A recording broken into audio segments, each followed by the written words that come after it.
Quel genre de vache élevez-vous? Des blancs bleus de Chimay, quoi. Hein. Enfin, on a nommé ça Chimay parce que nous sommes dans la province pays de Chimay, quoi. Hein. Et à la base, ce sont des blancs bleus belges? Blancs bleus belges, oui. Pur blanc bleu belge. Quelle est la caractéristique de ces vaches? Toute la tendreté, hein, la conformité, comme vous voyez, la cuisse, hein, toute l'épaule, le filet, vraiment la bonne qualité. Ils n'ont pas de déchets, hein, la tendreté, le goût, vraiment une belle couleur de viande, bien rouge, là. Hein. Elles sont élevées d'une façon différente que les vaches traditionnelles? Non, pas nécessairement, mais tout est vraiment tout naturel, quoi. Hein, vraiment élevé avec des produits du pays, de chez Huard ici à Reims, que c'est de père en fils. Hein, et alors vraiment tous des produits naturels, garantis sans hormones, sans produits de croissance, pas d'hormones, rien, tout naturel, quoi. Il y a combien de temps de la naissance jusqu'à l'abattage d'une vache? De 4 à 5 ans. Et chez vous, c'est 4 ou 5 ans, oui, ça dépend, oui, des bêtes d'un veau, quoi. Hein. Toute bête d'un veau, ça a plus de saveur. Merci beaucoup. Il n'y a pas de quoi. Quel est le rôle de l'AFSCA dans une exploitation agricole? Écoutez, le rôle de l'AFSCA commence bien avant l'exploitation agricole. Nous contrôlons les engrais, nous contrôlons les aliments pour bétail, et puis forcément nous arrivons à l'exploitation agricole où nous contrôlons les animaux, la santé des animaux, mais aussi leur identification, voir s'ils sont tous bien repérés et bouclés des deux côtés. Nous contrôlons aussi le bien-être animal, donc ce qu'on appelle la protection animale, mais le bien-être animal. Et puis alors, en cas d'épidémie, nous avons aussi un rôle de contrôle au niveau des exploitations. Les agriculteurs sont donc soumis à un contrôle drastique? Drastique, non, ils sont habitués. C'est un contrôle sérieux qui est fait par nos inspecteurs et nos contrôleurs de terrain. Et c'est fait dans l'intérêt de la bête ou du consommateur? Mais écoutez, tout dépend de quoi on parle. Si on parle de l'aliment et des productions, c'est évidemment dans l'intérêt du consommateur, mais l'aspect bien-être animal n'est absolument pas étranger. Il fait partie de notre boulot au quotidien. Merci beaucoup. Monsieur Lucas, bonjour. C'est important pour vous de promouvoir les produits du terroir? Tout à fait. Nous sommes ici chez un éleveur de ma région, avec les vaches de la région. Il n'y a pas de raison. Moi qui suis un amateur de bons restaurants bruxellois, de bonnes brasseries, il n'y a pas de raison d'aller chercher en Argentine, en Irlande, ce que nous avons de meilleur chez nous. C'est le cas. Nous organisons une dégustation avec la Fédération Horeca bruxelloise aujourd'hui. Elle a déjà goûté notre viande à Bruxelles récemment et je crois que cette viande, la bleue de Chimay, pourra séduire bon nombre de Bruxellois dans nos restaurants, dans nos brasseries parce qu'elle est plus goûteuse. Elle a ce tout petit peu de morceaux de gras qui fait qu'elle a un peu plus de caractère, qu'elle est plus goûteuse et qu'elle est finalement tout à fait adaptée à la bonne cuisine belge que les gens attendent dans nos brasseries et nos restaurants bruxellois.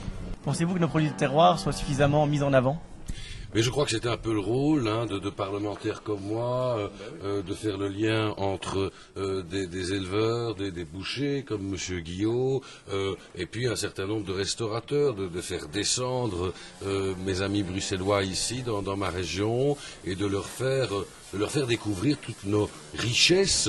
Et je crois que la viande que nous avons ici est vraiment quelque chose qui a tout à fait sa place et peut être promu sans complexe aucun. Merci beaucoup.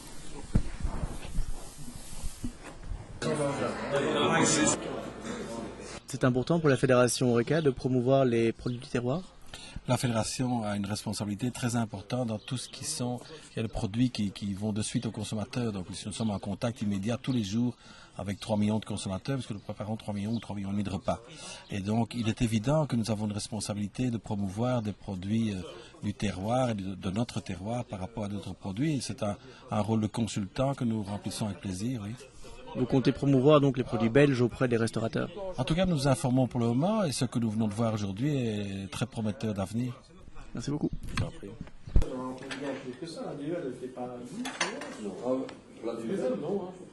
Avec quelle viande travaillez-vous? Eh bien voilà, nous avons depuis des décennies mis au point une une sous-souche du blanc-bleu belge, la bleue de Chimay. La bleue de Chimay, c'est une viande qui renferme toutes les qualités gastronomiques qu'on peut souhaiter d'une viande rouge, c'est-à-dire un appoint de cuisson qui sera respecté. Pourquoi? Parce que l'animal n'est pas trop jeune, l'animal n'est pas trop vieux, c'est une maman qui a eu 2 fois des petits et qu'on va appeler primipare Alain pour une bête d'un veau et une bête qui a eu 2 veaux. C'est une bête qui est âgée de 4 à 5 ans, qui pèse 500 kg de viande, abattue ou 750 kg carcasse et qui va donner, je vous dis, toute la saveur après engraissement voulu, tout le côté savoureux d'une viande juteuse, saignante à point. Pourquoi avoir créé une sous-catégorie du blanc-bleu belge? Eh bien, parce que le blanc-bleu belge avait une certaine réputation. Il était très tendre, mais pas goûteux. Il était jeune et pas trop savoureux. Donc, on lui a apporté un appoint d'engraissement. Donc, on l'a laissé, je vais dire, mûrir, reposer après la mise bas. Et cette viande devenue juteuse et bien engraissée ressemble à d'autres viandes un peu grasouillettes françaises, mais avec l'avantage d'être plus tendre et d'avoir un respect d'appoint de cuisson que le restaurateur a de plus en plus difficile à trouver. C'est-à-dire une viande saignante qui soit bien rouge, une viande bleue qui soit chaude à l'intérieur, mais vraiment uniquement un aller-retour, ou alors un autre appoint de cuisson. Eh bien, tous ces 4 appoints de cuisson-là, vous savez les retrouver dans une viande adulte, mais pas dans une viande en période de croissance. Il est difficile à l'heure actuelle de promouvoir un produit de terroir comme le vôtre? Eh bien, il y a de moins en moins de fermiers, d'agriculteurs, d'éleveurs. Donc, nous ciblons une partie de l'élevage, c'est-à-dire la maman, elle soit destinée à refaire encore des petits ou à donner du lait, mais pas vraiment de la viande. Donc, il faut l'arrêter dans sa croissance de rentabilité, lui donner un temps de repos, lui donner un temps d'engraissement et l'abattre juste au bon moment où elle va donner une viande qui n'aura pas trop de déchets, mais beaucoup de saveur. Merci beaucoup.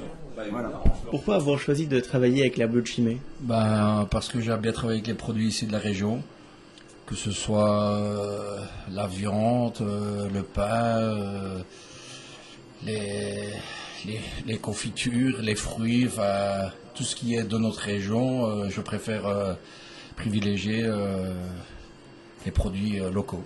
Vos clients sont satisfaits? Écoutez, ça fait 28 ans que je suis ici dans ma petite boutique et je pense que tout le monde est content puisqu'ils reviennent. C'est devenu vraiment une spécialité dans votre maison? Quand même, ouais. Disons que les gens savent, au fil des saisons, je travaille avec les produits, je vais dire, quand c'est la période du gibier, je suis au gibier, en fonction des saisons, je travaille avec les produits de saison. La Fédération ECA s'est battue pendant des années pour une baisse de la TVA de 21,6%. Qu'en pensez-vous? Je pense que c'est une très bonne chose pour notre corporation. Nous étions quand même en cours d'erreur à pratiquer un taux de TVA assez élevé par rapport aux autres pays européens. Je pense que nous sommes dans les plus élevés, donc ça ne peut être qu'une bonne chose pour tout le monde. Et le client certainement qui en profitera puisque nous pouvons peut-être faire une baisse de nos tarifs, revoir un peu nos tarifs. Pensez-vous que ce soit suffisant pour garder un outil comme le vôtre, par exemple? Effectivement, je pense que je voudrais plus recommencer le début de ma carrière. Quand je vois les charges pour les jeunes qui veulent s'installer, je serais peut-être plus trop prenant.